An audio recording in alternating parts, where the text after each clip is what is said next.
जगन्नभीष्टिदो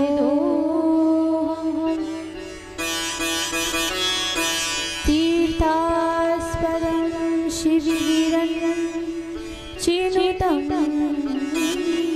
शरण्यं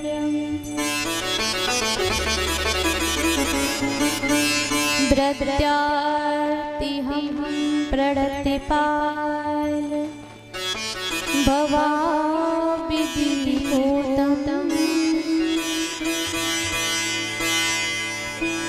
वन्दे महापुरुषते चरणारविन्दं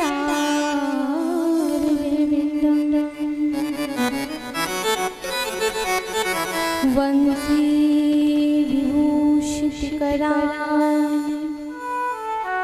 नवनीतधावा पीताम्बराधरुण विम्फलाधरोष्टा पूर्णेन्दुसुन्दरमुखा दरविन्दिनेत्रा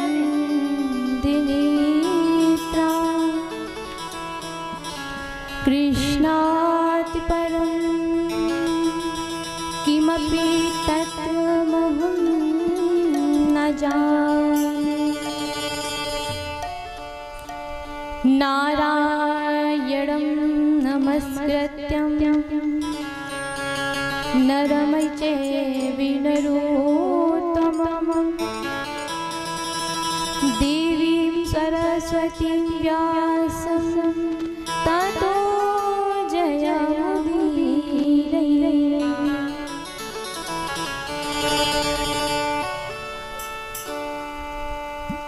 जय जय श्री राधारमण, जय जय नवल किशोर, जय गोपी चित चोर प्रभु, जय जय माखन चोर।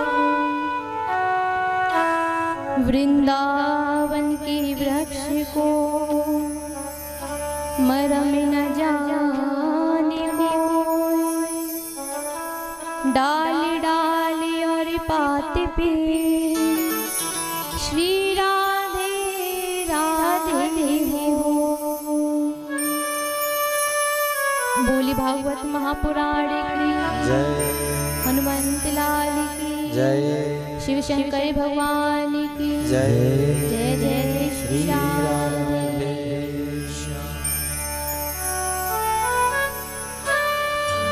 परम मंगल में परात्पर अखिलेश्वर अकारण करुणा वरुणाली भक्त वांछित कल्पतरु पीतांबरधारी श्री मोर मुकुटधारी जी के चरणों में वयम नुमा। श्री सुखदेव जी को मेरा प्रणाम। मेरी माता पिता के चरणों में प्रणाम। उपस्थित यहाँ सभी प्रेमी भक्तजनों को, कलाकार भाइयों को इस व्यासपीठ से मेरा प्रेम राधे राधे। आइए आज की चतुर्थी दिवस कथा सत्र में प्रवेश करें। हरि नाम संकीर्तन का आश्रय लेते हुए सभी भक्त प्रेम और भाव के साथ कीर्तन करेंगे।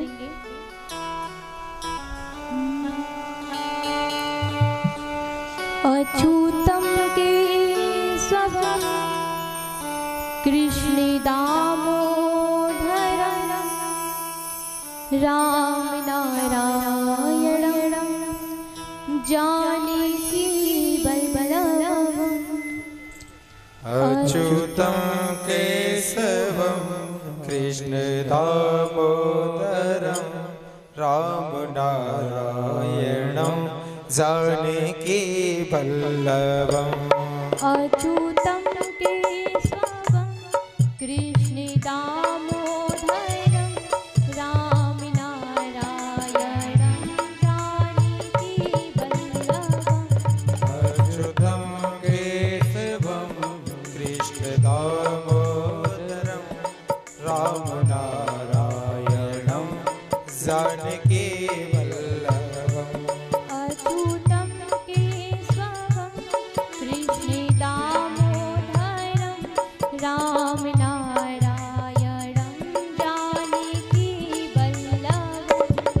अच्युतं केशवं नारायणं कृष्ण दामोदरं जानकी नायकम्।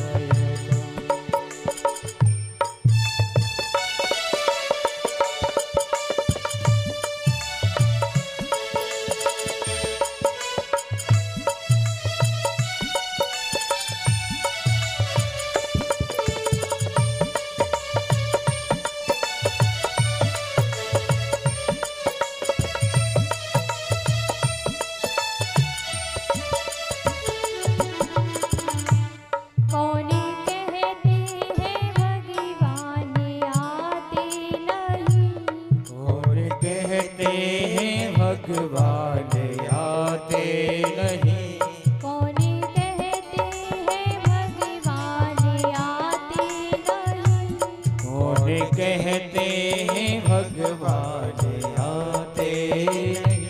तुम्हें मीरा के जैसे बुलाते नहीं, तो मीरा के जैसे बुलाते नहीं, तुम्हें मीरा के जैसे बुलाते नहीं, तुम मीरा के जैसे बुलाते नहीं।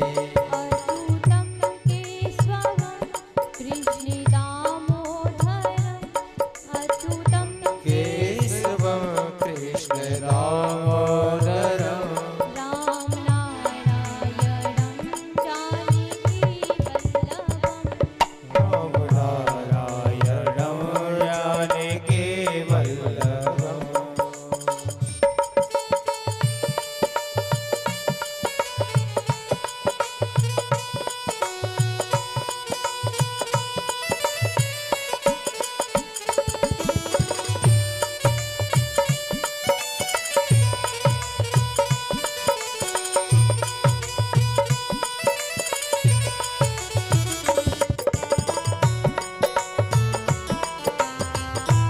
भाव से गाइए सभी, ताली बजा के गाइए।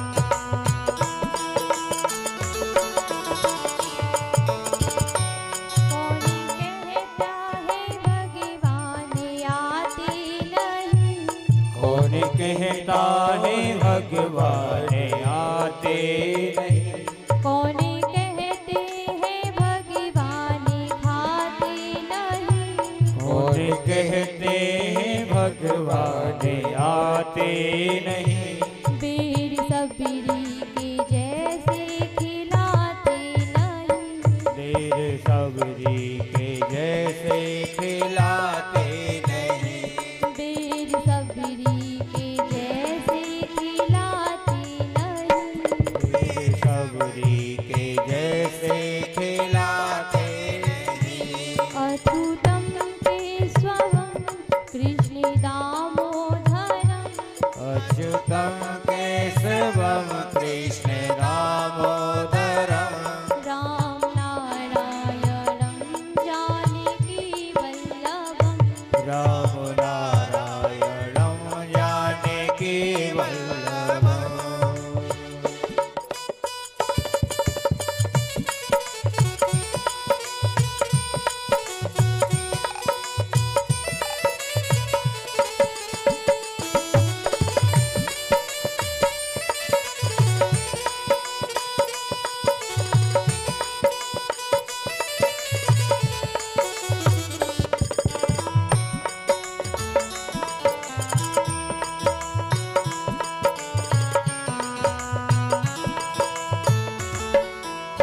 और ये भजन किस किस को आता है?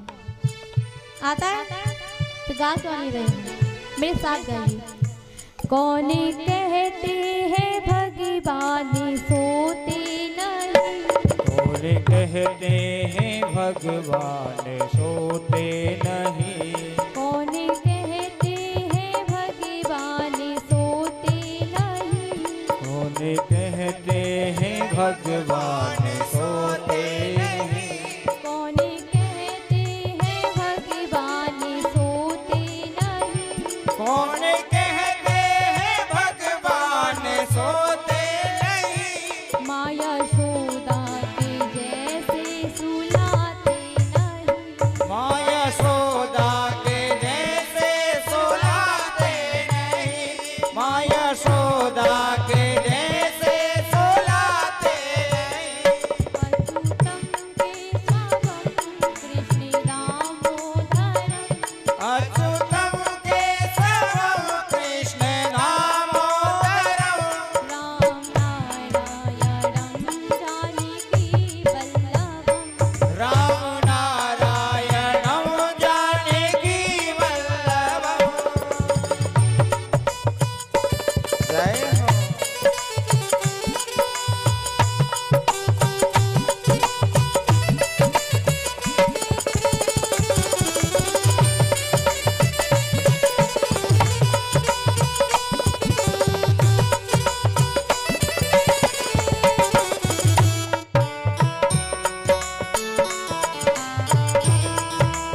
नाचते नहीं।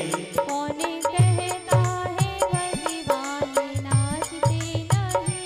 कौन कहता है भगवान नाचते नहीं। गोपियों की तरह तुम नाचाते नहीं। गोपियों की तरह तुम नाचते नहीं। गोपियों की तरह तुम नाचाते नहीं। गोपियों की तरह तुम नाचते नहीं।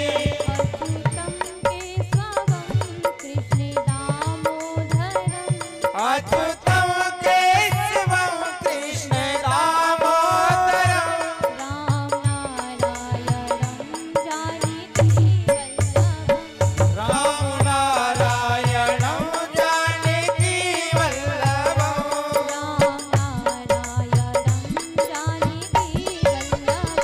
राम नारायणं जानकी वल्लभम।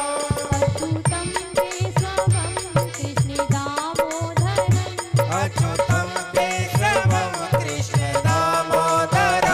अच्युतम केशवम कृष्ण दामोदरम। अच्युतम केशवम कृष्ण दामोदरम। राम नारायणं जानकी वल्लभम। राम नारायणं जानकी वल्लभम। राम नारायणं जानकी वल्लभम। अच्युतम केशवम कृष्ण दामोदरम। अच्युतम केशवम कृष्ण दामोदरम। राम नारायणं जानकी वल्लभम। राम नारायणं जानकी वल्लभम। राम नारायणं जानकी वल्लभम। राम नारायणं जानकी वल्लभम। राम नारायणं जानकी वल्लभम। राम नारायणं जानकी वल्लभम। राम नारायणं जानकी वल्लभम। कृष्ण कन्हैया लाल की, राघवेंद्र भगवान की, जय।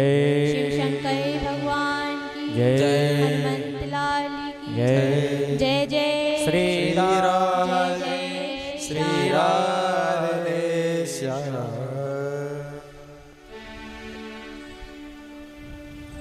आइए आज की चतुर्दिवस की कथा सत्र में प्रवेश करें।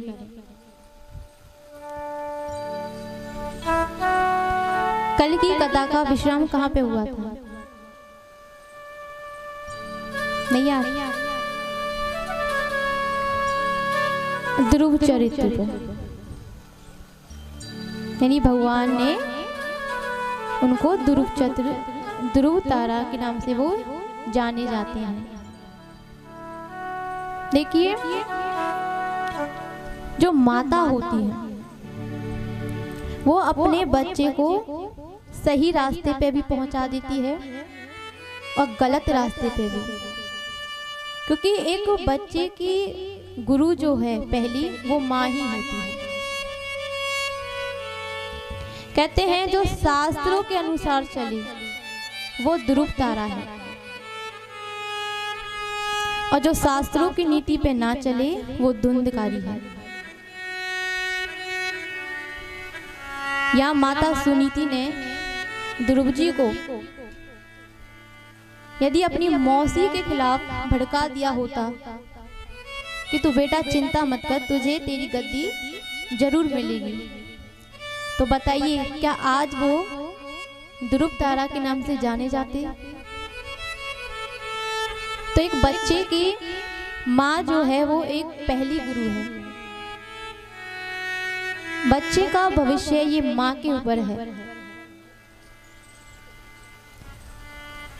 आज माता सुनीति ने इतने सुंदर सुंदर उपदेश दिए कि वो ध्रुव तारा के नाम से जाने लगे और बड़े बड़े भक्तों में उनका नाम आता है। यहाँ श्री सुखदेव जी राजा परीक्षित से कहते हैं, परीक्षित हमने तुमको उत्तानपाद के वंश की कथा श्रवण कराई है, अब तुम उनके भाई प्रियव्रत का वंश सुनो। प्रियव्रत का अर्थ होता है जिसका व्रत अच्छा हो, जिसका पद ऊंचा होता है। अब यहाँ पे प्रियव्रत के हुए हैं ऋषभ देव जी, और ऋषभ देव जी के 100 पुत्र हुए हैं। एक दिन ऋषभ देव जी ने अपने 100 पुत्रों को रात्रि भर बैठकर के समझाया कि बेटा, हम अपना जीवन ऐसे ही बिता रहे हैं, धीरे धीरे अपना समय बर्बाद कर रहे हैं। सही है, थोड़ा बहुत गृहस्थी में आए हैं तो गृहस्थ से भी हट करके ठाकुर जी के लिए भी समय निकालना चाहिए, परंतु कहते हैं 5 उंगलियां बराबर नहीं होती। या 100 में से 99 को कुछ समझ नहीं आया, परंतु उनमें से एक बड़े बेटे हैं जिनका नाम है भरत जी। तो अपने पिताजी के सारे उपदेशों को उन्होंने ध्यान से सुना और रात्रि में ही वो तपस्या के लिए निकल गए। और जैसे ही भरत जी तपस्या के लिए निकले, काफी वर्षों तक उन्होंने तपस्या की है। बहुत बड़े प्रतापी विद्वान आए, बहुत बड़े विद्वान नजर आए, परंतु एक समय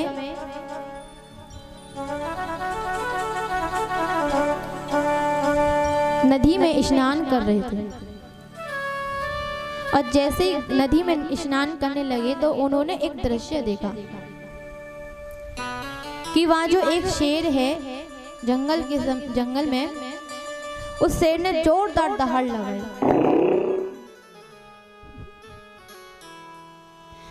और जैसे ही दहाड़ लगाई तो वहां कुछ हिरणों का समूह आया।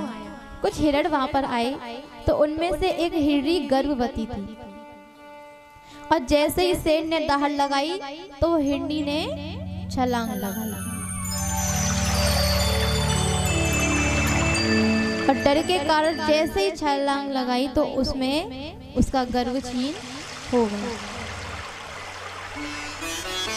छोटा सा हिरण का बच्चा वो जल में फड़फड़ाने लगा। तो ये दृश्य जैसे ऋषभ देव, जैसे ही भरत जी देखते हैं तो उस हिरण के बच्चे को उठा लेते हैं। संत हृदय नवनीत समाना, यानी संतों का हृदय तो नवनीत के समान होता है। उनको तरस आई, दया आ गई। वो दया जैसे ही आई तो वो हिरण के बच्चे को ले आते हैं, क्योंकि जो हिरण की माता है और जिस प्रकार उनका गर्भ छीड़ हुआ था तो उनकी मृत्यु हो गई। अब यह भरत जी अपनी कुटिया पर उस हिरण के बच्चे को लेकर के आते हैं। और मनुष्य का एक स्वभाव है, यदि 24 घड़ी किसी के साथ बिता लेते हैं तो उसमें बहुत मोह पड़ जाता है। अब यहाँ भरत जी ने कभी दूध पिलाते हैं, कभी हरी हरी घास खिलाते हैं, तो उनमें इतना मोह पड़ गया कि 24 घंटे मेरा हिरण का बच्चा, मेरा श्रवण, मेरा हिरण का बच्चा। और जैसी पूजा वंदना भी करते थे वो सब छूट गई।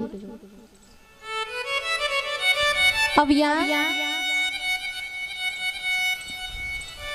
जैसे ही एक समय कुछ हिरणों का वहां पे समूह आया, बहुत सारे हिरण आ गए। तो जैसे हिरण ने अपने जैसे देखे तो वो उनके साथ चला गया। उसका मोह भरत जी पे नहीं पड़ा। अब यहाँ भरत जी ढूंढते हैं, मेरा हिरण का बच्चा कहाँ है, मेरा हिरण का बच्चा कहाँ है। अब उनमें इतनी आसक्ति आ गई कि वो ढूंढते ढूंढते अंत समय आया, और अंत समय उनके मुख से निकल गया, हाय मेरा हिरण का बच्चा कहाँ गया। और कहते हैं अंत समय हम जिसको याद करते हैं अगली योनि में हम वैसे ही बनते हैं। अगले जन्म में भरत जी हिरण के रूप में आए और उनके तप के कारण, भरत जी के तप के कारण उनको पिछले जन्म का सब कुछ याद था। और सब कुछ याद था तो उन्हें याद था कि हम कैसे कैसे हमारी मृत्यु हुई थी, हम हिरण योनि में कैसे आए हैं। तो एक बार जंगल में आग लगी और जैसे ही आग लगी तो उन्होंने अपने शरीर को उस अग्नि में त्याग दिया। फिर अगला जन्म मिला, वो भी अगले जन्म की बात याद थी। तो एक ब्राह्मण के घर वो जन्म लेते हैं और जैसे ब्राह्मण के घर जन्म लेते हैं तो उनके 2 भाई और थे और संयोग से उस जन्म में भी उनका नाम पड़ गया भरत। और जैसे ही नाम भरत पड़ा तो उनका जो तेज था, चेहरे का बड़ा तेज नजर आता था। उनके पिताजी कहते थे कि देखना ये बालक हमारा सबसे ऊपर जाएगा।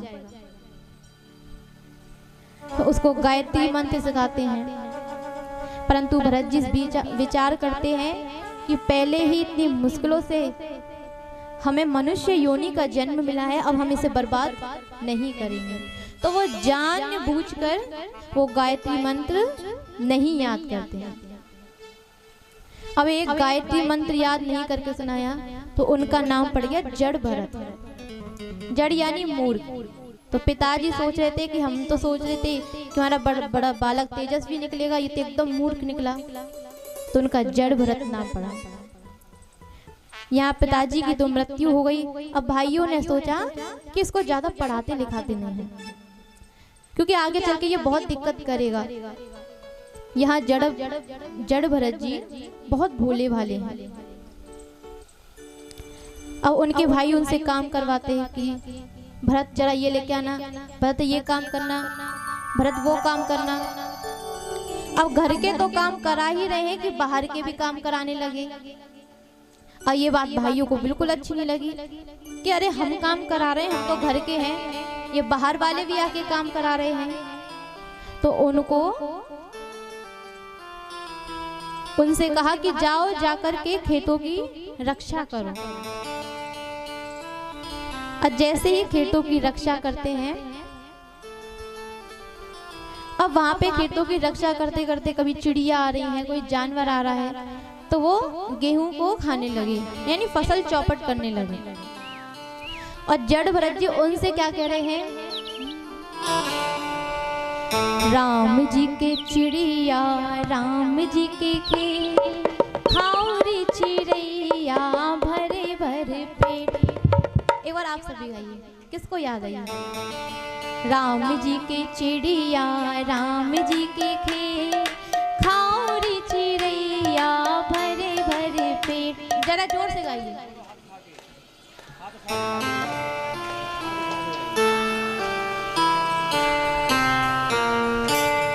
राम जी के चिड़िया, राम जी के खेत, खाओ रे चिड़ैया भरे भरे पेट। राम जी के चिड़िया, राम जी को खेत, खाओ रे चिड़िया भरे भरे पेट।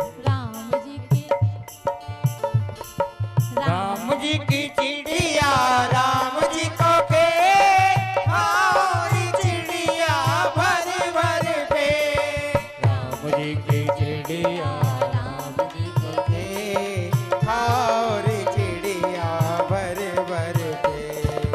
राम जी की चिड़िया, राम जी को खेत, खाओ रे चिड़िया भरे भरे पेट।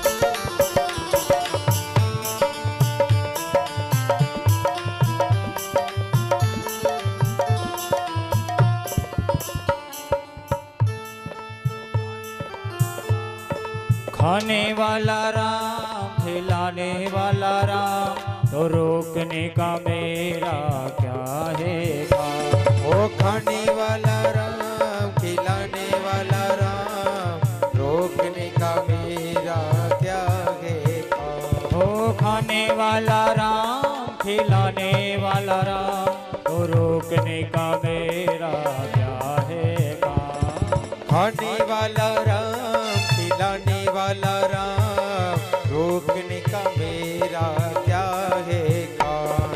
राम जी की चिड़िया राम जी को खेत खारी चिड़िया भर भर पेट। राम जी की चिड़िया राम जी को खेत सारी चिड़िया भर भर पेट। ओ राम जी की चिड़िया राम जी को खेत खारी चिड़िया भर भर पेट। राम जी की चिड़िया राम जी को खेत सारी चिड़िया भर भर पेट।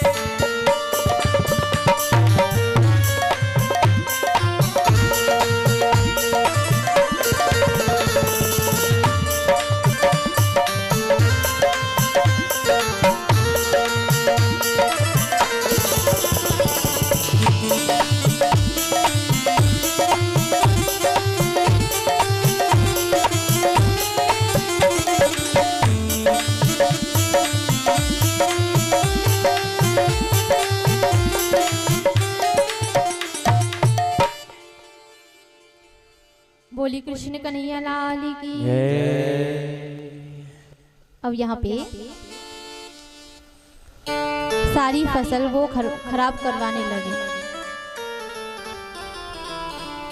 जहाँ वो खेतों पे रह रहे थे वहाँ कुछ एक अफवाह फैली हुई थी कि माता भद्रकाली का एक मंदिर था और अफवाह ये थी कि यदि यहाँ बलि चढ़ाते हैं तो बलि चढ़ाने से मनो इच्छा पूरी हो जाती है। केवल अफवाह थी, क्योंकि ऐसा कोई भी मां नहीं है कि बलि चढ़ा के मनोकामना पूरी करे।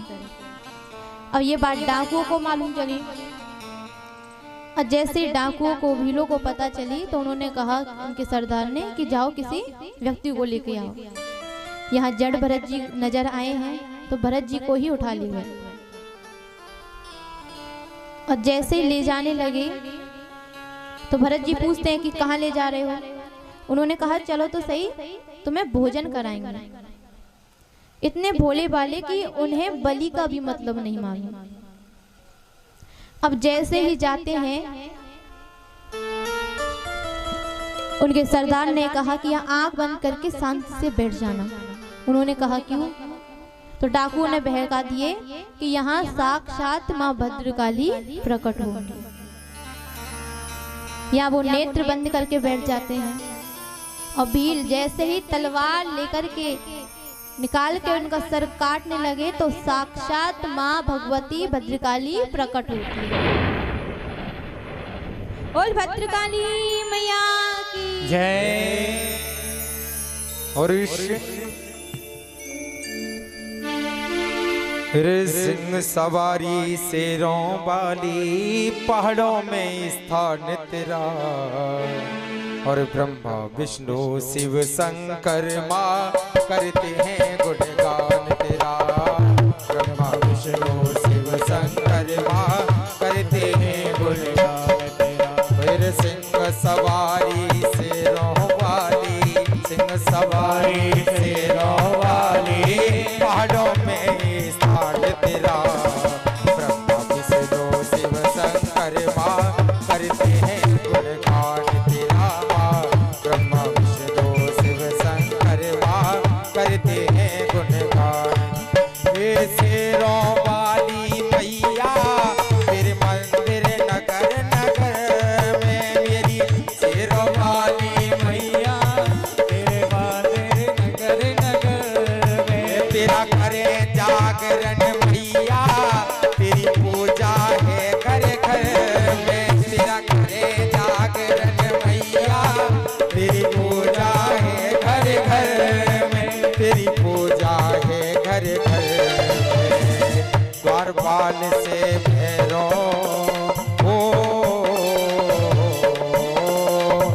पर बाल से भैरव और ये सेवक सा हनुमान तेरा।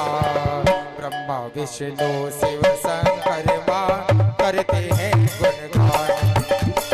ब्रह्मा विष्णु शिव शंकर मां करते हैं गुणगान तेरा।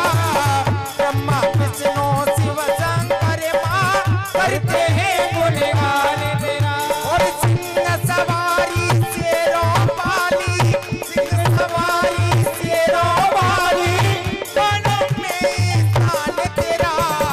ब्रह्मा विष्णु शिव शंकर मां करते हैं गुणगान तेरा। ब्रह्मा विष्णु शिव शंकर मां करते हैं गुणगान तेरा।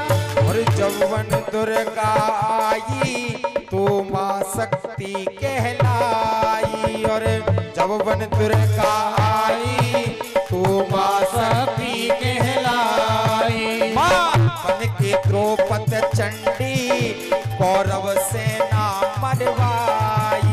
मां बन के द्रौपदी चंडी कौरव सेना मरवाई। कौरव सेना मरवाई। मेरे पांचों पांडव शीश झुकाते हो। पांचों पांडव शीश झुकाते करते हैं गुणगान तेरा। ब्रह्मा विष्णु शिव शंकर मां करते हैं गुणगान तेरा। ब्रह्मा विष्णु और सिंह सवारी शेरों वाली, सिंह सवारी शेरों वाली दोनों में स्थान तेरा। ब्रह्मा विष्णु शिव शंकर मां करते हैं गुणगान तेरा। ब्रह्मा विष्णु शिव जो तेरा ध्यान लगावे मां मन इच्छा फल पावे। जो तेरा ध्यान लगावे वो मन इच्छा फल पावे। तेरा राजपाल फौजी मां तेरा ही गुण बहकावे। तेरा राजपाल फौजी मां वो तेरा ही गुण गावे। वो तेरा ही गुण गावे।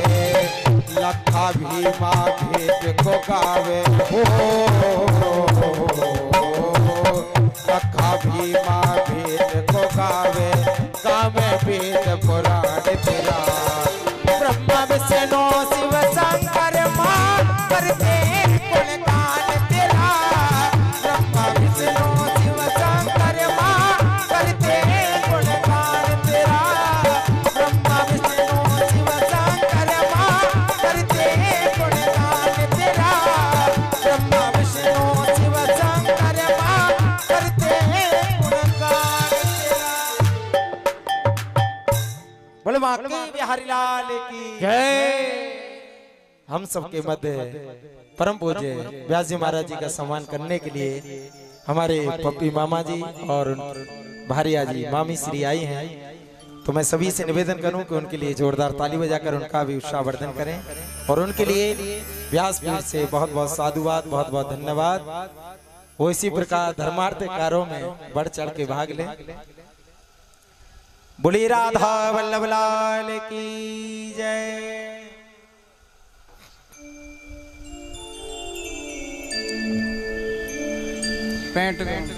बोली कृष्ण कन्हैया लाल की। अब यहाँ जैसे ही माता भद्रकाली प्रकट होती है तो भयंकर युद्ध चलता है और सारे डाकू वहां से भाग जाते हैं। परंतु भरत जी अभी भी नेत्र बंद करके बैठे हैं। या माता भद्रकाली ने उनके मस्तक पर ऐसे हाथ फिराया तो मां साक्षात सरस्वती उनके मस्तक पे विराजमान हो गई। वो सब कुछ जान गए। अब वहीं मंदिर पे रह करके माता भद्रकाली की पूजा अर्चना करने लगे। वहीं पास में से कुछ समय बाद एक रघुगढ़ नाम के राजा गुजर रहे थे। तो जो उनकी पालकी को ढो रहा था जो पालकी ढोने वाले हैं, तो उनमें से एक की तबीयत खराब हो गई। अब पालकी ढोने वाले कहने लगे कि राजन, ऐसे तबीयत खराब हो गई, अब क्या किया जाए? तो राजा ने कहा कि देखो पास में कोई होगा, लिया उसको। तो वहां पे जड़ भरत जी मिले हैं, तो उन्हें लिया और उनको सामने लगाया है। अब जैसे रघुगढ़ नाम के राजा जाने लगे, तो भरत जी क्या कर रहे हैं, कभी तो आगे कूद जाते हैं, कभी पीछे की ओर कूद जाते हैं, कभी जोर जोर से रोते हैं, तो कभी हंसने लग जाते हैं। अब सोचिए, जो पालकी को उठा रहा है, अब वो बार बार उछल कूद करेगा, तो उसके अंदर बैठने वाले को क्या होगा? तो राजा का बार बार सर में चोट लग रही है। राजा कहता है कि अरे क्या कर रहे हो, मेरे चोट लग रही है, ढंग से चलाओ। फिर कुछ समय बाद अच्छे से चलाया, फिर चोट लगने लगी। अब तो राजा बड़े क्रोधित हो गए, तुम्हें डर नहीं लगता, मैं तुम्हें मृत्यु दंड दूंगा। अब पालकी वाले कहते हैं कि अरे राजन, हम तो अच्छे से चल रहे हैं, लेकिन ये जो नया व्यक्ति आया है ना, ये पता नहीं कभी आगे कूद जाता है, कभी पीछे कूद जाता है। तो सब उसका बहुत जोर से मजाक बनाने लगे। अरे अच्छा खासा है, मोटा खासा है, मोटा है, परंतु पालकी ढोनी नहीं आती क्या? लेकिन भरत जी ऐसा क्यों कर रहे हैं? क्योंकि रास्ते में जो कई जीव जंतु उनके पैर में आ जाते हैं, और जो कुचल के मर जाते हैं तो वो रोने लग जाते हैं, और जो बच जाते हैं तो वो हंसने लग जाते हैं। जब राजा ने उनका मजाक बनाया, परंतु यहाँ पे ऋषभ देव जी, भरत जी कुछ नहीं बोले। वो संतोषी ब्राह्मण हैं, उन्हें कुछ फर्क नहीं पड़ा। अब यहाँ पे राजा खूब मजाक बनाने लगे। फिर भरत जी कहते हैं कि अरे राजन, हम जानते हैं कि तुम अपने गुरु से मिलने के लिए जा रहे हो, और तुम हमारा बड़ा मजाक बना रहे हो ना। जब ऐसी बातें सुनी, तो रघुगढ़ को लगा कि ये इनको कैसे मालूम कि हम गुरु से मिलने जा रहे हैं? ये कोई साधारण संत नजर नहीं आ रहे। जीवन में भरत जी कभी कुछ नहीं बोले, लेकिन आज बोले हैं। और बोले इसलिए हैं क्योंकि हम अक्सर कहते हैं कि संतों का संग करो, संतों के सानिध्य में रहो, तो ये बात झूठी हो जाएगी कि रघुगढ़वी एक महातपस्वी भरत जी के साथ रहे हैं, तो उनका तो कुछ भी नहीं बिगड़ा, उनका तो कुछ नहीं हुआ, उनका अहंकार दूर नहीं हुआ। तो भरत जी उन्हें समझाते हैं कि तुम कह रहे हो कि अच्छा खासा मोटा शरीर है, देखो ये हमारा शरीर नहीं है, मैं तो एक आत्मा हूं। और तुम कह रहे हो कि तुम्हें चोट लग जाएगी, चोट लग रही इसलिए अच्छे से नहीं चल रहे, तो हमें भी चोट नहीं लग रही ना, हमें कष्ट हो रहा।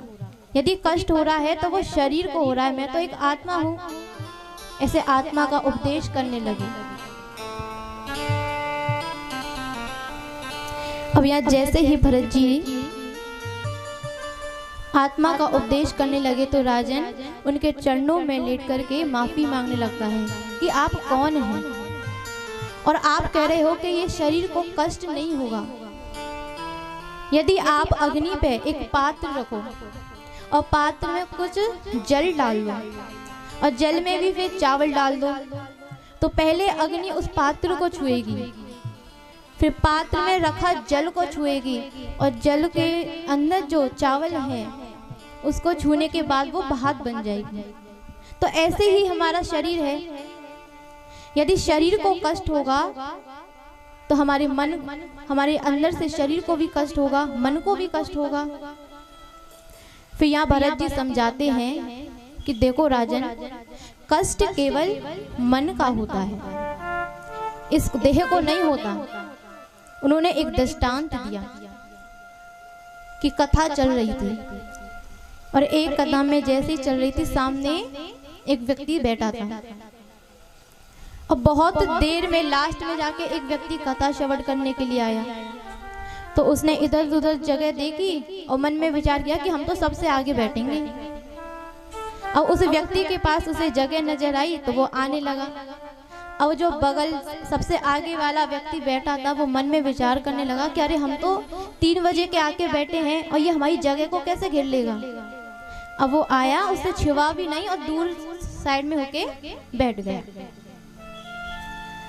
अब यहाँ पे राजन को, उस व्यक्ति को बड़ा क्रोध आ रहा है कि हम तो सुबह से जगह घेरे बैठे हैं और बल्कि वो छुप भी नहीं रहा है उसे, फिर भी उसे कष्ट होने लगा। और कुछ समय बाद उसका एक बहुत प्रिय मित्र आया। जब प्रिय मित्र आया तो उसने आवाज लगाई, अरे अरे देखो देखो हम बैठे हैं, इधर आओ मेरे पास आ जाओ। और उसने उसको बिठा लिया। और जैसे ही बिठाया जबरदस्ती उस मित्र ने भी उसके पैर एक दूसरे के ऊपर रख लिए। अब थोड़ी देर बाद में उसके पैर बहुत दुखने लगे, कष्ट तो बहुत हो रहा है लेकिन मन में संतुष्टि है कि बचपन का मित्र है। तो देह का जो उसको दर्द हो रहा था वो बिल्कुल भूल गया। तो दर्द मन का होता है। जैसे एक बालक है और बालक को माँ हमेशा कंधे पे लगा के घूमती है, कंधे दुख जाते हैं परंतु लेकिन मन में संतुष्टि है कि हमारा बालक अच्छे से सो रहा है। तो इतना सुंदर सुंदर दृष्टांत दिया, उपदेश दिया कि मन का दुख और सुख होता है, शरीर का कोई कष्ट नहीं होता। यहाँ पे बड़े विद्वान भरत जी नजर या रघुगण ने उनको चरण स्पर्श करके उनसे विदा दी। इस प्रकार हमारे यहाँ 3 प्रकार के 3 भरत हुए हैं। एक शकुंतला नंदन भरत जी हुए और एक दशरथ पुत्र भरत हुए और एक ऋषभदेव भरत जी हुए। और इन्हीं के नाम पे हमारे इस भारत भूमि का, इस पृथ्वी का नाम पड़ा भारत भूमि। बोल भारत माता की जय हो। यहाँ राजा परीक्षित सुखदेव जी से कहते हैं कि अच्छा ये बताओ, उसने अंत समय हिरण का नाम लिया तो उन्हें हिरण योनि प्राप्त हो गई। यदि वो भगवान का नाम लेता तो क्या होता? ऐसा कभी हुआ है कि अंत समय भगवान का नाम ले और उसको भव से पार उतर जाता हो? किसी के साथ ऐसा हुआ है क्या? क्योंकि राजा परीक्षित कलयुग वासी हैं और कलयुग वासी को तो हर समय सबूत चाहिए। अब यहाँ सुखदेव जी कहते हैं कि हम जानते हैं तुम कलयुग वासी हो, बिना सबूत के नहीं मानोगे। चलो हम तुम्हें एक शास्त्र सुनाते हैं।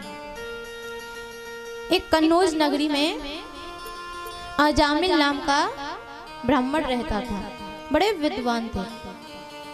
अब वो जो अजामिल थे नित्य प्रतिदिन अपना कर्म कांड करने जाते थे। और जैसे जाने लगे तो उन्होंने एक रास्ते में दृश्य देखा कि एक वैश्या को अन्य पुरुष के साथ देख लिया। और जैसे वो दृश्य देखा तो उनके मन में बुराई प्रवेश कर गई। और कहते हैं यदि मन बिगड़ा तो चरित्र बिगड़ा और चरित्र बिगड़ा तो पूरा जीवन बिगड़ा। यहाँ बड़े विद्वान, बड़े पराक्रमी थे, सब उनको जानते थे। अब तो वो वैश्या को ले आए और वैश्या तो धन की होती है। उसी वैश्या को ला करके घर में रखा और वैश्या कहती है कि मुझे ढेर सारा धन चाहिए, पैसे लेकर के आओ। अब यहाँ पे पूजा पाठ उन्होंने सब बंद कर दिया। अब तो पूरे दिन वैश्या के पीछे लगे रहते, इतने मोहित हो गए कि चोरी डकैती आदि सारे कार्य करने लगे।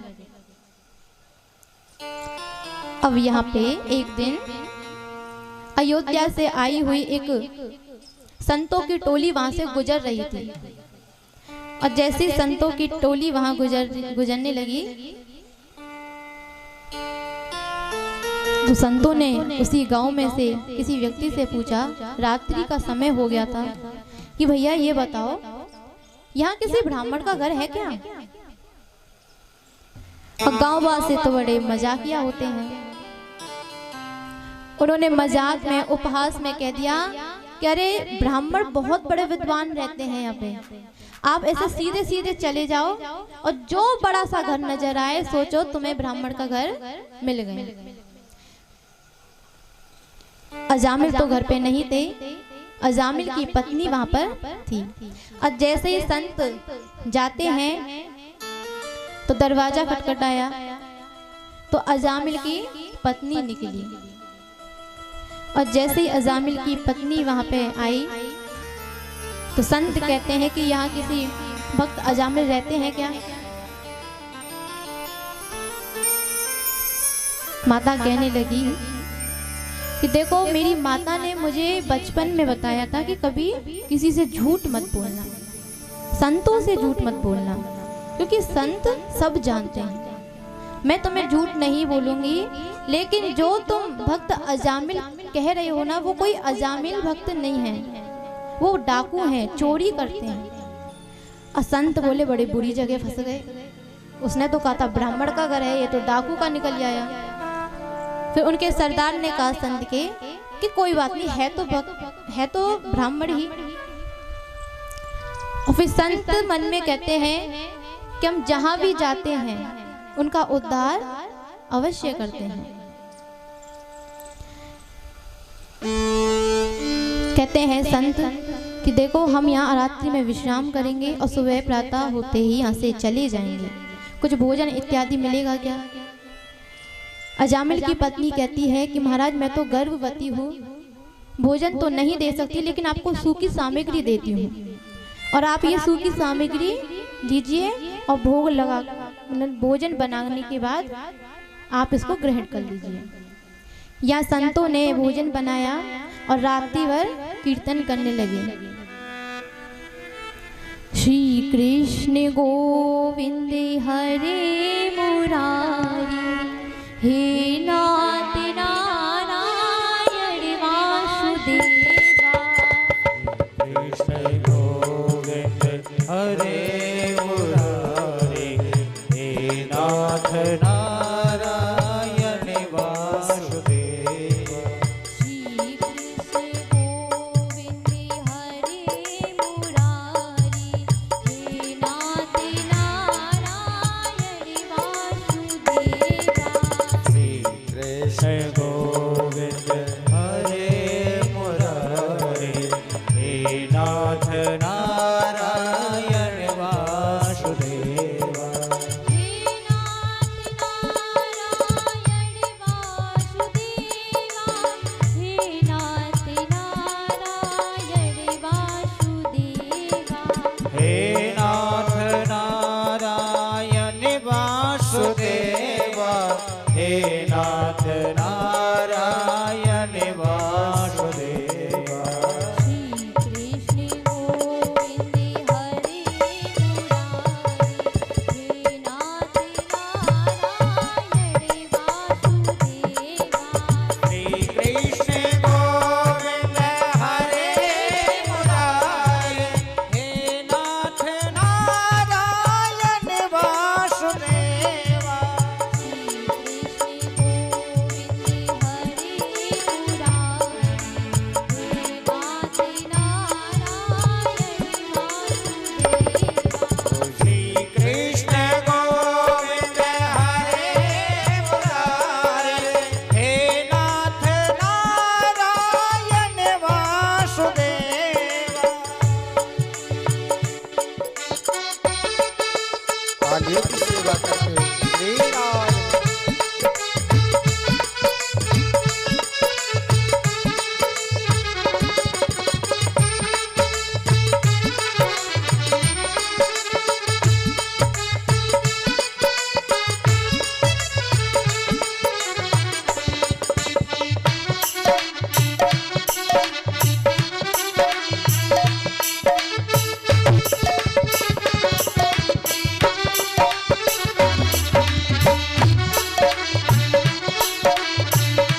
जय। या संत बड़े प्रेम और भाव के साथ कीर्तन करते हैं। सुबह के 4 बजे हैं और संत वहां पे जैसे ही कीर्तन करने लगे तो अजामिल आता है और अजामिल ने जैसे ही संतों को देखा बड़ा क्रोधित हो गया। क्या रे, तुम्हें किसने भेजा यहाँ पे? तुम्हें यहाँ पे किसने रहने दिया? और जैसे क्रोध में अब शब्द कहने लगा तो अजामिल की पत्नी वहां पर आती है। अरे अरे रुको रुको स्वामी, इनको हमने कहा है रहने के लिए। तो अजामिल कहते हैं अच्छा देवी आपने पहले क्यों नहीं बताया? नहीं रहो, जितनी दिन रहना है रहो। संत कहते अरे नहीं नहीं ब्राह्मण, हम तो एक रात्रि के लिए आए थे, अब तो सुबह हो चुकी है, हम जा रहे हैं। परंतु कहते हैं यदि संत ब्राह्मण के यहाँ भोजन करते हैं तो उन्हें कुछ दक्षिणा भी दी जाती है। अजामिल कहते अरे एक रात्रि रहने दिया, ये क्या कम है? हम तो छुड़ाने वालों में से हैं, देने वालों में से नहीं। संत कहते हैं कि अरे देखो हम पैसा धन दौलत नहीं मांग रहे, बस हमारी एक बात रख लो। तुम्हारे 9 पुत्र हो चुके हैं, 10वां पुत्र तुम्हारी पत्नी के गर्भ में है। हमारे कहने पर केवल इसका नाम तुम नारायण रखना। संत वापस जाते हैं। कुछ समय बाद अजामिल के सुंदर सा पुत्र पैदा हुआ और उसका नाम संतों के कहने पे नारायण रख दिया। अब तो अजामिल नारायण, क्योंकि वो सबसे छोटा है तो प्रेम भी ज्यादा है। अब तो अजामिल हर समय नारायण कहाँ गया, नारायण ने कपड़े पहने, नारायण ने दूध पिया, हर समय नारायण नारायण नारायण। अब जबकि वो नारायण नारायण कहता है तो भगवान का नाम तो ले ही रहा है। अजामिल का अंत समय आया और अंत समय आया तो उसको यम के दूत नजर आए, बड़े भयंकर, एकदम काले, बड़े बड़े दांत, बड़े बड़े नाखून। जैसे रूप उनका देखा तो जोर से चिल्लाया अरे नारायण मुझे बचाओ, अरे नारायण मुझे बचाओ। परंतु वो नारायण भगवान को नहीं बुला रहा था, अपने पुत्र नारायण को बुला रहा था। भगवान का सिंहासन हिलता है, भगवान अपने पार्षदों से कहते हैं जाओ जाके देखो ये कौन मुझे इतनी जोर से चिल्ला रहा है। भगवान के पार्षद जैसे ही आए और यम के दूतों को मार पीट के भगा दिया। और जैसे ही भगाया या यम के दूत नारायण को ले जाने लगे। अब यहाँ रोते रोते सारे यम के दूत जाते हैं यम के पास कि देखो हमें तो पता नहीं कहां से गोरे चिट्टे से व्यक्ति आए और हमको इस प्रकार मार पीट के भगा दिया। तो यम भगवान जी के पास जाते हैं, विष्णु भगवान के पास जाते हैं और कहते कि अरे प्रभु देखो आपका यदि कोई भक्त की जब मृत्यु निकट आती तो हम नहीं जाते, परंतु ऐसे दुष्ट व्यक्ति के लिए तुम्हारे पार्षद गए। भगवान कहते हैं अरे उसने मुझे अंत समय पुकारा है और हमारे पार्षदों को तो जाना ही पड़ेगा। यमराज जी कहते अरे प्रभु वो आपका नाम नहीं ले रहा, वो तो अपने पुत्र नारायण का नाम ले रहा है। तो भगवान कहते हैं शत्रु समझ के कि मित्र समझ के, पिता समझकर कि पुत्र समझकर, परंतु वो नाम तो मेरा ही ले रहा था और फिर नाम तो असर दिखाएगा ही, चाहे बालक का नाम हो चाहे भगवान का नाम हो। अब यहाँ पे अंत समय अजामिल को भगवान के पार्षद लेके जाते हैं, यानी नरक से छुटकारा मिल गया केवल नारायण जपने से। तो हमें भी जीवन भर यही प्रयास करना चाहिए कि कैसे भी करके अंत समय हमारे मुख से भगवान का नाम निकले और अपने बालकों का नाम भी भगवान के नाम पे रखना चाहिए। भगवान के तो वैसे भी बहुत सुंदर सुंदर नाम हैं, परंतु आजकल तो नाम ऐसे जिनका कोई अर्थ ही नहीं है। रीना, रिंकल, टिंकल, मिंकल। अब बताइए ये कोई उद्धार करेंगे? भगवान के नाम कृष्ण, दामोदर, राधा, लाडली, कितने सुंदर सुंदर नाम हैं। पिंकी, ये कोई नाम है? हेमा मालिनी, गीता। तो बोलिए कृष्ण कन्हैया लाल की जय। तो संतों के द्वारा अजामिल का किस प्रकार उद्धार हुआ है, उनका कल्याण हुआ है। इसलिए कहा जाता है कि संतों के सानिध्य में रहिए, संतों का आशीर्वाद लीजिए और उनका सम्मान करो। वरना बहुत माता तो उन्हें डांट फटकार के भगा देती हैं। चल बाबा, कहाँ से आया है तू? अच्छा खासा है, कमा सकते हो, लेकिन घर घर आटा मांग रहे हो। ताइए संतों का आशीर्वाद ले। संतन करे संग लांग रे, तेरी अच्छी बनेगी। किस किस की बनी है अच्छी? दोनों हाथ उठा के उठाइए, सभी उठाइएगा और सभी प्रेम और भाव के साथ। संतन करे संग लांग रे, तेरी अच्छी बनेगी। संतन के संग लाग रे, तेरी अच्छी बनेगी। संतन करे संग लांग रे, तेरी अच्छी बनेगी। संतन के संग लाग रे, तेरी अच्छी बनेगी। अच्छी बनेगी तेरी बिगड़ी बनेगी। अच्छी बनेगी तेरी बिगड़ी बनेगी। अच्छी बनेगी तेरी बिगड़ी अच्छी बनेगी तेरी बिगड़ी बनेगी। बनेगी। होए तेरा बड़ा जय भाग हो। रे, होए बड़ा तेरा भाग रे, वो तेरी अच्छी बनेगी। संतन के संग लाग रे, तेरी अच्छी बनेगी। तालियों की सेवा करते हुए श्री राधे।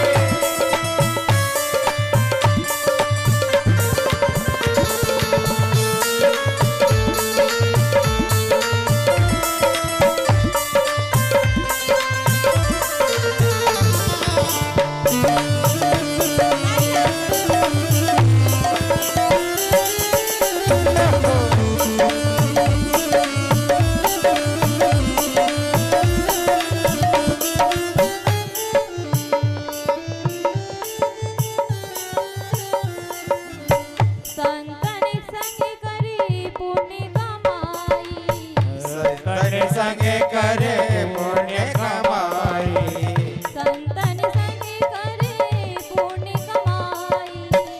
संतन संग करे पुण्य कमाई। पुण्य कमाई, पुण्य कमाई। पुण्य कमाई, पुण्य कमाई। राम चरण अनुराग रे, जय राम चरण अनुराग रे, वो तेरी अच्छी बनेगी। संतन के संग लाग रे, तेरी अच्छी बनेगी।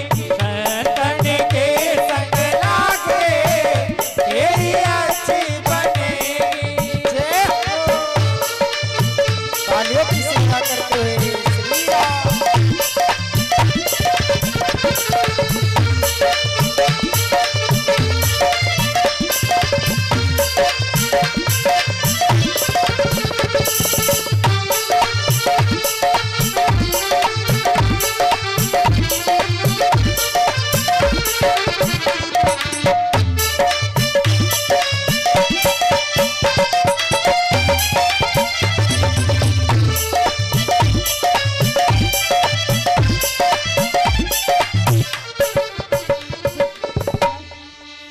ध्रुव जी की बन गई, प्रहलाद जी की बन गई।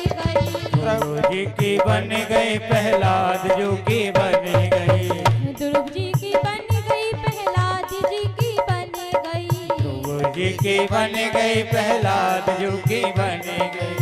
हरि सुमिरन में लाग रे, जय हो। हरि सुमिरन में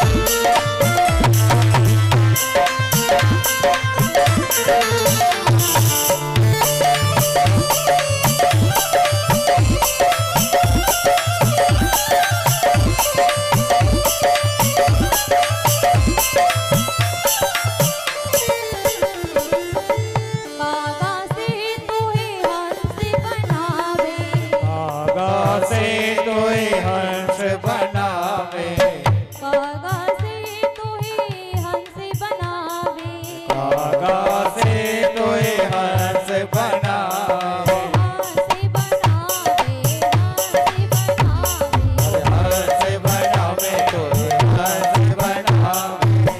मिट जाए और के दाग रे, मिट जाए और के दाग रे, तेरी अच्छी बनेगी, तने के संग लाग रे, तेरी अच्छी बनेगी, तने के संग लाग रे, तेरी अच्छी बनेगी, अच्छी बनेगी तेरी बिगड़ी बनेगी, अच्छी बनेगी तेरी बिगड़ी बनेगी, अच्छी बनेगी तेरी बिगड़ी बनेगी, अच्छी बनेगी तेरी बिगड़ी बनेगी।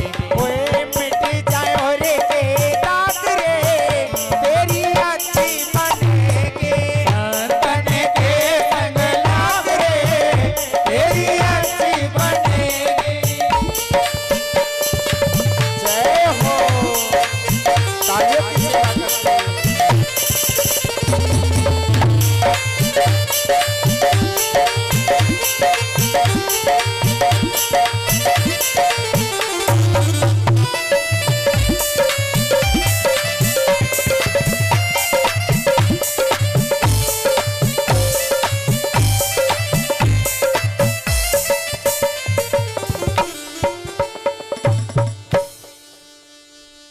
बोल सतगुरुदेव भगवान की। जय हो। यहाँ पे श्री सुखदेव जी राजा परीक्षित को भक्त अजामिल की कथा श्रवण कराते हैं। आइए हम लोग प्रहलाद चरित की ओर बढ़े। यहाँ सुखदेव जी राजा परीक्षित को प्रहलाद चरित का श्रवण कराते हैं कि परीक्षित भगवान के कैसे कैसे भक्त हुए हैं। यानी जो राक्षस कुली हैं, राक्षस कुल में से भी भक्त हुए हैं।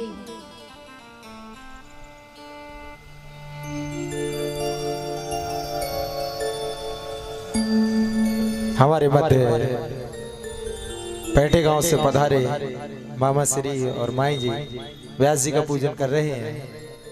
शीघ्रता से मंच पर आकर व्यास जी महाराज जी का पूजन करें। सभी भक्त उनके लिए जोरदार ताली बजाकर उनका उत्साहवर्धन करें। और जो भी भक्त व्यास जी का सम्मान करना चाहते हैं, जैसा कि कल एक बहन जी पूछ रही थी कि हम भी आ सकते हैं क्या, तो ये जरूरी नहीं कि आप बहुत ज्यादा माला और ये सब कुछ लेकर आए। अगर किसी का ऐसा भाव है तो आप आकर के भागवत पूजन, भागवत जी का पुष्पमाला इत्यादि अगर लाएं तो ठीक, नहीं तो पुष्प लाकर ही उनका पूजन करें। व्यास जी का पटका डालकर ही सम्मान करें। अगर जिनकी इच्छा है, जो कल बहन जी पूछ रही हैं इसमें, तो उनसे भी निवेदन है, वो अगर आना चाहती हैं तो आ सकती हैं। बोली व्यास जी महाराज की जय जय श्री राधे।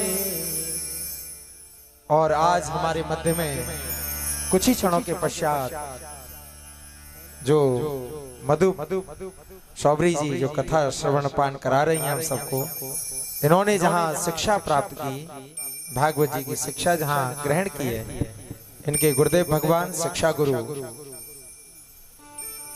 देवी चरण जी कुछ ही क्षणों के पश्चात हम सबके मध्य आने वाले हैं। तो सभी भक्त उनके मुखारबिंद से कुछ अमृत वचन रसपान करेंगे, क्योंकि जब जब संत अगर आते हैं तो हमारे जीवन में एक बदलाव आता है। जैसे बसंत आती है तो प्रकृति में बहार आती है, और संत आते हैं तो हमारे जिंदगी में बहार आती है। तो जब संत अगर हमारे मध्य पधारते हैं तो उनके अमृत वचनों का हमें रसास्वादन करना चाहिए। वो कुछ ही क्षणों के पश्चात ऐसा सूचना मिली है, कथा के मध्य में ही वो आने वाले हैं। श्री 108 श्री देवी शरण जी, जिन्होंने जो निरंतर विद्या निशुल्क सेवा कर रहे हैं, जो विद्यार्थी भागवत पढ़ना चाहते हैं, जिनके पास धन की व्यवस्था नहीं है, विद्यालय जाने की व्यवस्था नहीं है, उनके लिए वो निःशुल्क सेवा कर रहे हैं, आपके नजदीक आपके ही पास में रहते हैं। तो ऐसे महान पुरुषों के लिए हृदय से बार बार नमन, और इस व्यासपीठ से उनके लिए कोटि कोटि नमन है। तो जब भी वो आए तो मेरा निवेदन है कि आप शांति बनाकर भाव के साथ उनके अमृत वचनों का रसास्वादन करेंगे। ज्यादा विलंब न करते हुए आइए हम लोग कथा की ओर चलें। और एक निवेदन करता चलूं, आज कथा का चतुर्थ दिवस है, इसके बाद कितने दिन और शेष हैं जरा बताइए, हम तो भूल गए आगे। 3 और हैं। तो देखिए पहले दिन ही मैंने बोला था कि ये जो आयोजन हो रहा है, ये आयोजन कोई व्यक्तिगत आयोजन नहीं है। अगर व्यक्तिगत ही करना होता तो व्यास जी की जो जन्मभूमि है वो ब्रज में ही है, वो है भरना खुर्द गांव में। तो अगर व्यक्तिगत ही करना है तो अपने गांव में करेंगे। लेकिन कुछ समय से ही उनके पिताश्री इधर ही निवास करते हैं इसी कॉलोनी में। तो उनके जो सगे संबंधी जो भी मित्रगण हैं उनके मिलने वाले हैं, उनका निवेदन था कि अगर बिटिया कथा करे तो हमारी कॉलोनी में ही कथा करे। तो उन सबके निवेदन से ये आयोजन हो रहा है। और आप सभी जानते हैं, देखिए कहना वहां उचित लगता है जहां जानते नहीं है लोग, लेकिन यहाँ तो आप सभी जानते हैं कि कार्यक्रम कराना एक बेटी के विवाह के समान है। और विवाह सब तरीके से होता है। करोड़पति की बिटिया का भी विवाह होता है और एक गरीब की बिटिया का भी होता है। तो जैसा आप इसको सुलभता से व्यवस्थित तरीके से करना चाहें वैसे आप इसको कर सकते हो, आपके हाथ में है। क्योंकि प्रत्येक व्यक्ति का थोड़ा थोड़ा अगर सहयोग मात्र मिलेगा तो आगे कार्यक्रम ये करें या कोई और करे तो उसको सोचना न पड़ेगा कि वहां भागवत करें या नहीं करें। क्योंकि देखिए कथा के मध्य में बहुत खर्चे होते हैं, टेंट भी है, साउंड भी है, कैमरा भी है, कलाकार लोग भी हैं। तो इन खर्चों को ये तो सबको दिखते ही हैं। अब इसी को विस्तार अगर करना है तो बड़ा टेंट लगाइए, बढ़िया डोम टेंट अकेला ही 10 लाख का लगता है। तो जैसा भी है उसके अनुकूल हम लोग अगर थोड़ा थोड़ा सहयोग मात्र करते हैं तो उससे और भव्यता और दिव्यता प्राप्त होती है कथा में। और एक बार ताली अपने लिए बजाइए, जोरदार ताली। अब आपके लिए क्यों बजवाई गई? क्योंकि पैसा तो देखिए पहले दिन टेंट लगा, साउंड लगा, सुंदर मंच लगा, तो इससे भव्यता तो प्रदान हो गई, भव्य तो बन गया। किसके कारण? पैसे के कारण। लेकिन दिव्यता प्रदान करने वाले आप लोग हैं। अगर भव्य और दिव्य नहीं है तो उसका कोई अर्थ नहीं है। तो आप लोगों के आने से, आप लोगों के पंडाल में बैठने से और व्यवस्थित बैठने से आप जितने अच्छे तरीके से कथा का रसास्वादन करते हैं, इसके लिए आप धन्यवाद के पात्र हैं। और आप लोगों के लिए इस व्यासपीठ से बहुत बहुत साधुवाद, बहुत बहुत धन्यवाद। आइए ज्यादा समय न लें। और जिन भैयाओं का, राहुल भैया कुछ लिस्ट थी जिनके दानी दाताओं के नामों की जो घोषणा है वो आप आरती से पूर्व में श्रवण करेंगे। जिन्होंने भी इस कथा में अपनी सहयोग राशि प्रदान की है, 1 से लेकर 1000 तक जो भी जैसा जिससे बना है, तो उनके नामों की घोषणा आप लोग आरती से पूर्व में श्रवण करेंगे। आइए हम लोग ज्यादा विलंब न करते हुए कथा में प्रवेश करें। बोल बाके बिहारी लाल की। और आज कथा भी बहुत ज्यादा है, भगवान की तो अनेक अनेक लीलाएं हैं। तो हमारा जो ये भव्यता और दिव्यता दिख रही है, बैलून लगे हुए, सुंदर पंडाल सजा हुआ है, वो किसके लिए? आज हमारे ठाकुर जी कृष्ण कन्हैया लाल का जन्मोत्सव है और हमारे व्यास जी का भी जन्मोत्सव है, उसको भी मनाएंगे, सभी बनाएंगे उसको भी। तो कथाएं अभी बहुत शेष हैं। तो हम लोग आप लोगों से निवेदन करें कि जो मुख्य कथा है राम कथा थोड़ा सा स्पर्श करते हुए और कृष्ण कथा की ओर जाएं। उससे पूर्व की जितनी भी कथाएं हम व्यास जी से निवेदन करें, क्योंकि यहाँ 6:30 बजे आरती होती है, तो आरती में भी विलंब ना हो। बाकी तो कल मन था कि 9 बजे तक कथा चले। तो आप लोगों से बार बार यही निवेदन है कि कोई भी कथा को महाराज श्री स्पर्श करते हुए अगर चलें तो आप श्रवण पान उसी में आप लोग भाव से उसको रसास्वादन करें। बोले सद्गुरुदेव भगवान की जय। हमारे मध्य परम पूज्य श्री भागवताचार्य, भागवत मर्मज्ञ श्री देवी चरण महाराज जी का पदार्पण हो रहा है। मैं सभी से निवेदन करूंगा अपने स्थान पर खड़े होकर उनका सम्मान करें, क्योंकि जब जब हमारे मध्य संत भगवान सतगुरुदेव भगवान आते हैं तो हमें अपने स्थान पर खड़े होकर के उनका स्वागत सम्मान करना चाहिए। और महाराज श्री की जितने भी शिष्या भक्कर हैं उनसे भी निवेदन कि वो भी शीघ्रता से मंच के समीप आने की कृपा करें।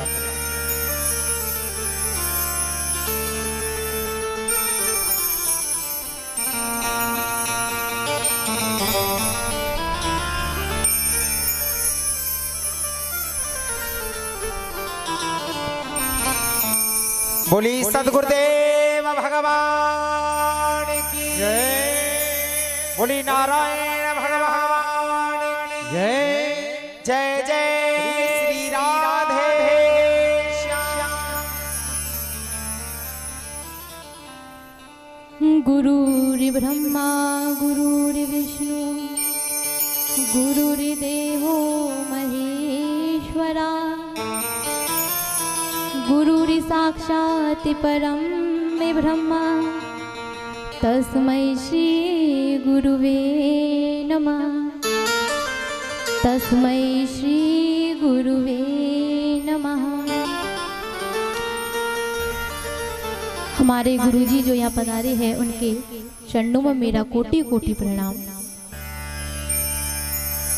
आज आपके मध्य हमारे गुरुजी पधारे हैं जिन्होंने मुझे शिक्षा प्रदान की है,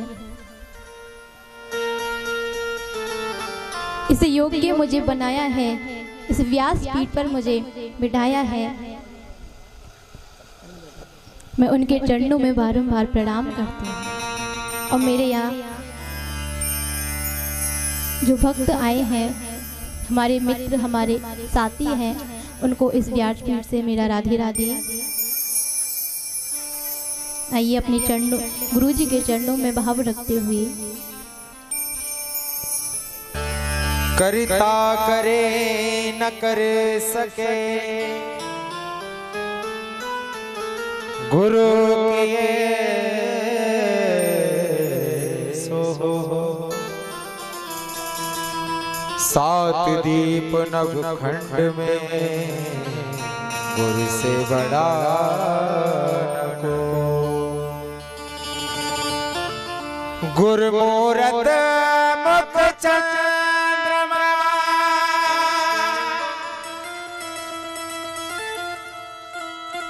नैनन चारो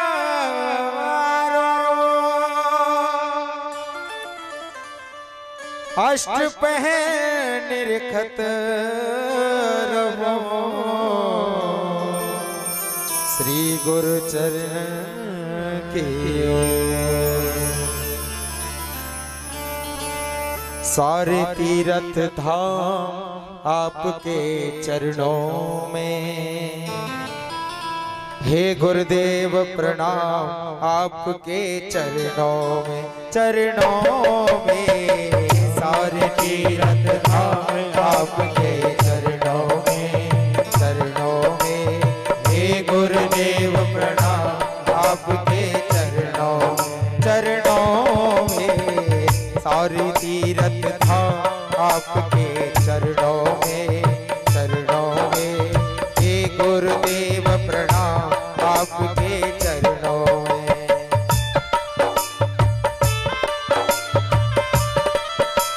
बोली सद्गुरुदेव भगवान की। सभी अपने गुरुदेव भगवान का स्मरण करते हुए भाव से गाइए।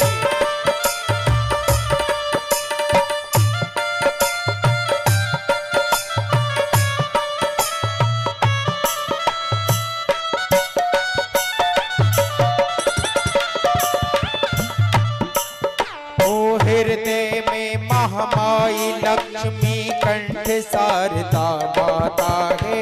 कंठ शारदा माता है। कंठ शारदा माता है।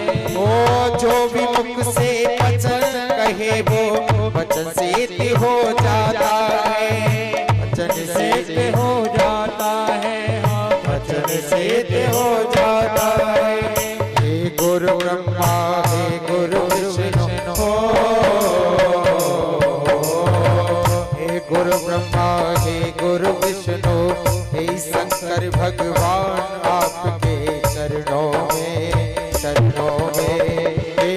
गुरुदेव प्रणाम आपके चरणों में सारे तीर्थ धाम आपके चरणों में हे गुरुदेव प्रणाम आपके चरणों में।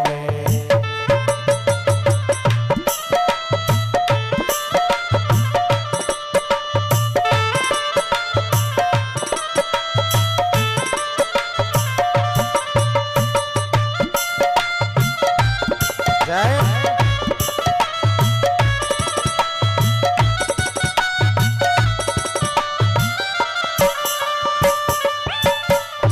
जन्म के दाता मात पिता हैं आप कर्म के दाता हो, आप कर्म के दाता हो, आप कर्म के दाता हो। आप मिलाते हैं ईश्वर से आप भाग्य विधाता हो, आप भाग्य विधाता हो। दुखिया जन को रोगी तन को दुखिया जन को रोगी तन को मिलता है आराम आपके चरणों में हे गुरुदेव प्रणाम आपके चरणों में सारे तीर्थ धाम आपके चरणों में हे गुरुदेव प्रणाम आपके चरणों में। गुरुदेव भगवान की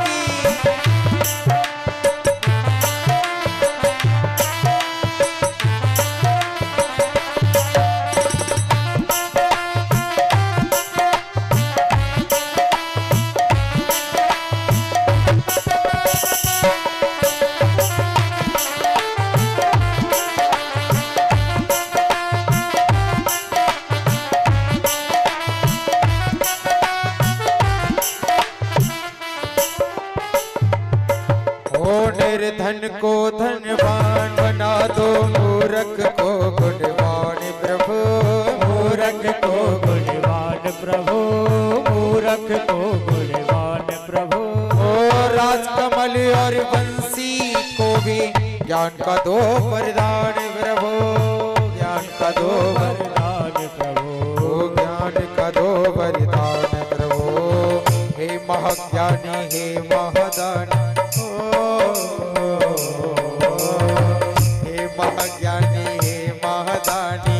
रहो सुबह और शाम आपके चरणों में हे गुरुदेव प्रणाम आपके चरणों में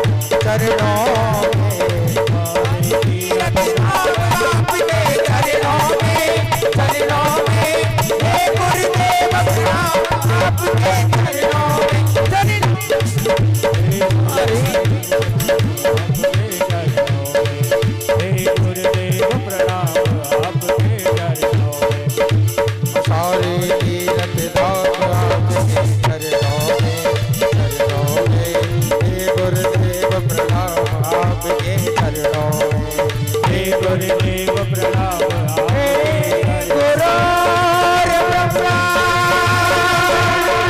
गुरु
बोली बांके बिहारी लाल की जय।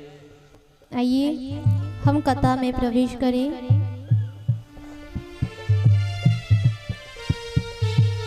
समय के प्रभाव को देखते हुए शास्त्र तो बहुत हैं, परंतु समय कम है, इसलिए हम केवल कथा को स्पर्श करते हुए चलेंगे। यहाँ सुखदेव जी राजा परीक्षित को भक्त प्रहलाद की कथा श्रवण कराते हैं कि राक्षस कुल में ये प्रहलाद जी हुए हैं और इनके पिता हैं हिरण्यकश्यप। इनको गुरुकुल में भेजा है पढ़ने के लिए, लेकिन वहाँ पे राक्षसी भाव की पढ़ाई कराई जाती है।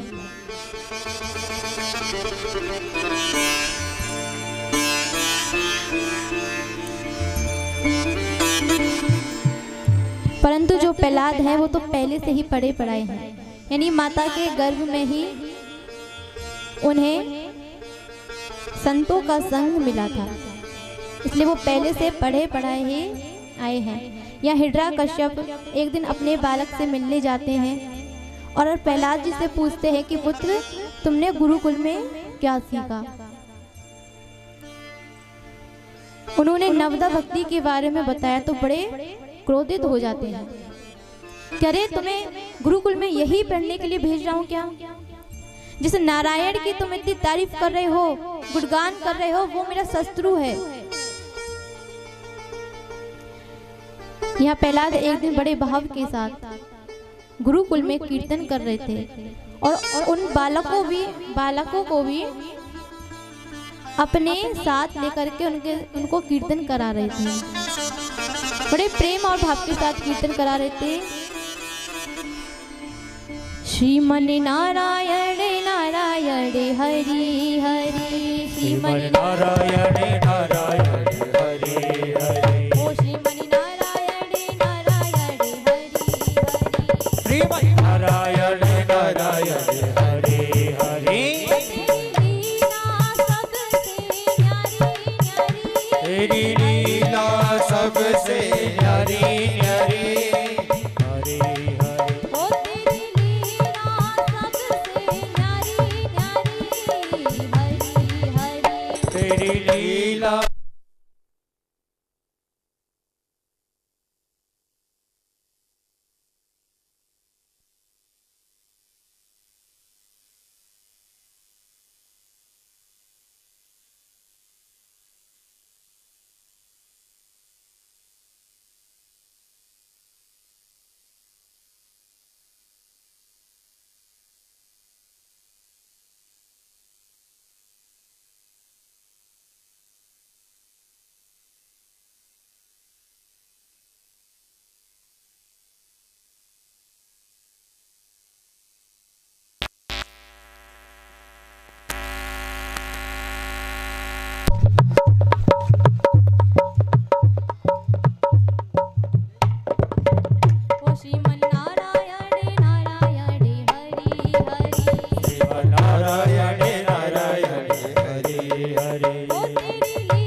बोली नारायण भगवान की।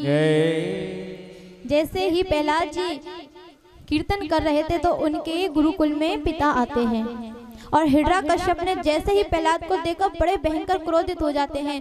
अरे मूर्ख, मैंने तुझसे कहा था कि नारायण का गुणगान मत कर, परंतु तूने हमारी एक बात नहीं सुनी। और ये जो तू सारे दिन भगवान भगवान करता रहता है, ये बता तेरा भगवान कहाँ पर है? हमें तो तेरा भगवान नजर नहीं आता। यहाँ प्रहलाद जी अपने पिता से कहते हैं कि प्रभु पिताजी आपको नजर नहीं आ रहे परंतु हमें नजर आ रहे हैं, क्योंकि भगवान तो हर कण कण में हर जगह है। यहाँ हिरण्यकश्यप क्रोध में कहते हैं कि अच्छा ये बता, ये जो सामने खम्भा नजर आ रहा है क्या तुझे इसमें भगवान नजर आ रहा है? प्रहलाद जी कहते हैं अरे हमें तो नजर आ रहा है। हिरण्यकश्यप कहता है यदि तुझे नजर आ रहा है तो अपने भगवान को बुला। यहाँ हिरण्यकश्यप अपने पुत्र को जैसे मारने को दौड़ता है क्रोध में, तो उसी खम्भे से साक्षात परम पिता परमेश्वर भगवान नरसिंह रूप में प्रकट होते हैं। बोल नरसिंह भगवान की जय हो।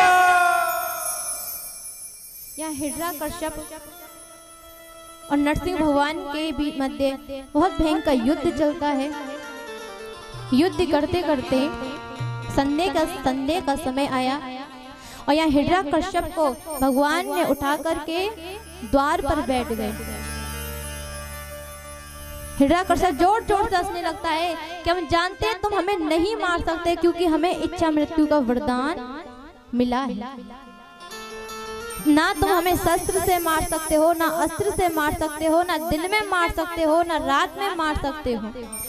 तो भगवान कहते हैं पहले ये देख, ना तू अंदर है ना बाहर है, तू देहरी के एकदम बीचों बीच है, ना ऊपर है ना नीचे है, क्योंकि तू मेरे पैरों पर बैठा है। और कहा था ना नर से मरूं ना नारी से मरूं, तो ना मैं नर हूं ना नारी हूं, मैं तो नरसिंह हूँ। देख मेरा आधा शरीर सिंह का है और आधा मनुष्य का है, ना अस्त्र से मर सकता है ना शस्त्र से मर सकता है, तो मैं तुझे अपने इस नाखूनों से मारूंगा। फिर कहता है मुझे एक वरदान और मिला है कि मैं 12 महीने में से किसी महीने ना मरूं। तो भगवान कहते हैं ये 13वां महीना चल रहा है और स्पेशल तेरे लिए बनाया है। भगवान भयंकर क्रोध में आते हैं और उस अधिक मास में अपने बड़े बड़े नाखूनों से उसके आंतों को फाड़ देते हैं। बोल नरसिंह भगवान की जय। या नरसिंह भगवान बड़े क्रोधित बैठे हैं। यहाँ सभी देवताओं ने उनकी स्तुति गाई, परंतु भयंकर क्रोध में बैठे हैं तो कोई डर की वजह से उनके पास नहीं गया। माता लक्ष्मी को बुलाया है कि तुम अपने स्वामी को देखो, बड़े क्रोध में बैठे हुए हैं। या माता लक्ष्मी जैसे ही आई और नरसिंह भगवान ने नजर घुमाई और सीधे मैया वैकुंठ धाम पहुंची। फिर सामने प्रहलाद जी को आगे किया। नरसिंह भगवान ने प्रहलाद जी को देख करके उनका क्रोध शांत हो गया। नरसिंह भगवान उनको बड़ा प्रेम और स्नेह दिखा रहे हैं।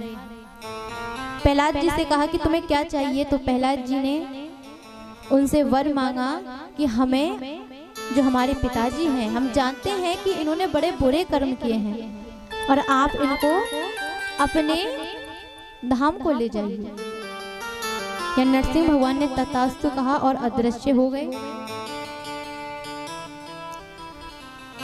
या सुखदेव जी राजा परीक्षित को अन्य कथाओं को सुनाते श्रवण कराते हैं। समय का प्रभाव देखते हुए कि समुद्र मंथन हुआ है। समुद्र मंथन में 12 रत्न निकले हैं। देव और देवताओं के मध्य समुद्र मंथन में 12 रत्न निकले और उनमें से माता लक्ष्मी निकली। और माता लक्ष्मी जो निकली है वो भगवान नारायण के साथ उनका विवाह हुआ है। तब से नारायण लक्ष्मी नारायण हो गए। वो लक्ष्मी नारायण भगवान की जय। अंत में 12 रत्न में से धनवंतरी जी अमृत का कलश लेकर के निकले हैं। और अमृत का कलश जैसे लेकर के आए तो देवता लोग उन्हें लेकर के, जो दैत्य हैं वो अमृत का कलश लेकर के भाग जाते हैं। देवता देखते रह जाते हैं। तब भगवान ने मोहिनी रूप धारण किया है। बोल मोहिनी भगवान की जय। रूप धारण किया और दैत्यों को अपने जाल में फंसा करके वो अमृत का कलश छीन लेते हैं और देवताओं को पिला दिया। यहाँ सभी दैत्य बड़े क्रोधित हो जाते हैं, तो दैत्यों ने अपने गुरु शुक्राचार्य जी को बनाया और शुक्राचार्य जी को जैसे बनाया तो गुरुदेव का आशीर्वाद उनके सर पे है, तो भगवान भी कुछ ना कर सके। और यहाँ राजा बलि ने इंद्र को परास्त किया और उनका सब कुछ छीन लिया है। यहाँ सभी देवता रोने लगे, भगवान के पास जाते हैं कि प्रभु देखो हमारे साथ क्या हो गया, राजा बलि ने सब कुछ हमसे छीन लिया है। तो दैत्य की माता ने देखा कि हमारे बालकों के कारण देवताओं की क्या दुर्दशा हो रही है।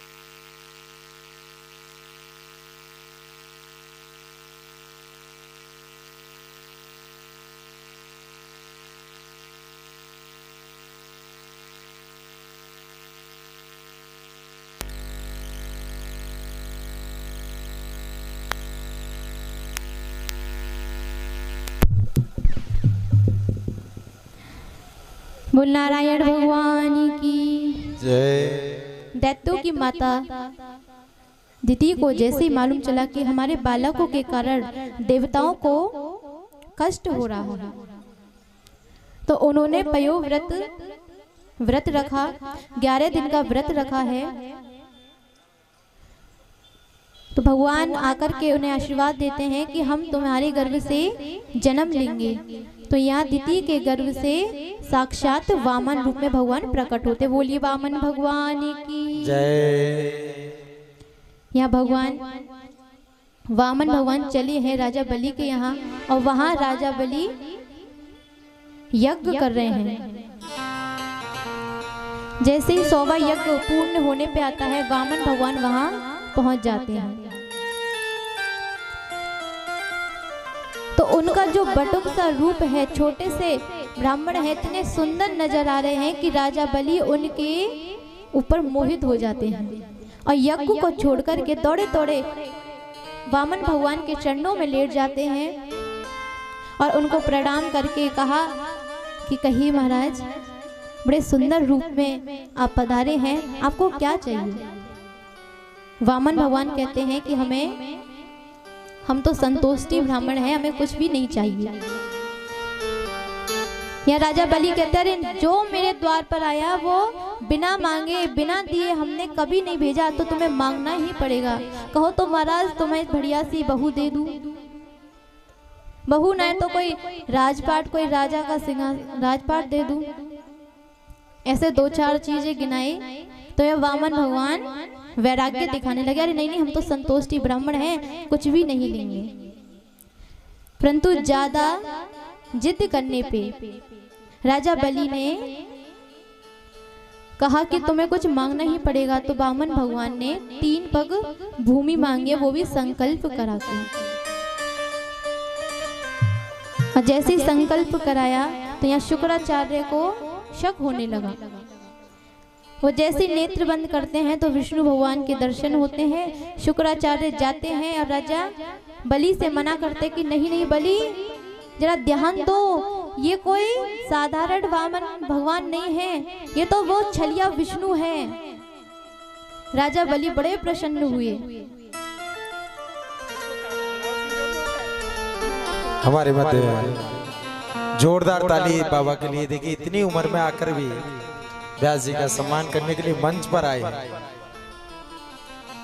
और 1100 रुपए का सहयोग कर भागवत कथा में मैं ठाकुर जी से निवेदन करूं, प्रार्थना करूं कि उनको सुख समृद्धि प्रदान हो, भगवान के श्री चरणों में इनका अनुराग हो। जोरदार ताली बजा करके इनका स्वागत करें। क्योंकि इतनी आयु में आकर भी मंच पर आए हैं, उनके लिए इस व्यासपीठ से बहुत बहुत साधुवाद, बहुत बहुत धन्यवाद। बोले बांके बिहारी लाल की जय।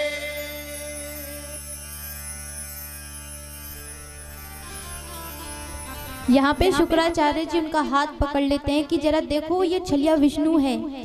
राजा बलि बड़े प्रसन्न हो जाते हैं कि कोई बात नहीं गुरुदेव, पूरी दुनिया देखेगी कि जो सबको देने वाला है आज वो खुद भिक्षुक बन के राजा बलि के यहाँ पे आया है। यहाँ 3 पग भूमि का संकल्प कराया और जैसे 3 पग भूमि का संकल्प हुआ तो भगवान ने विशाल रूप धारण किया और विशाल रूप धारण करके एक पग में पूरी भूमंडल को नाप लिया और दूसरा पग अपने ब्रह्मलोक पर रखा है। ब्रह्मा जी ने उनके चरणों को धोआ, धोने के बाद उस जल को एक कमंडल में रख लिया।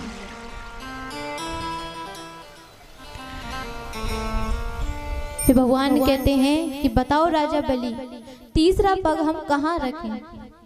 तो राजा बलि कहते हैं महाराज ये बताइए धन बड़ा कि दानी बड़ा? भगवान कहते हैं दानी बड़ा है। तो राजा बलि कहते हैं कि ये तीसरा पग तुम हमारे मस्तक पर रखो। तो भगवान ने तीसरा पग राजा बलि के ऊपर रखा है। बोलिए भक्ति वत्सल भगवान की। आइए हम लोग सूर्य वंश की ओर बढ़े, क्योंकि हमें अभी कृष्ण का जन्म भी कराना है। तो समय का प्रभाव देखते हुए सूर्य वंश में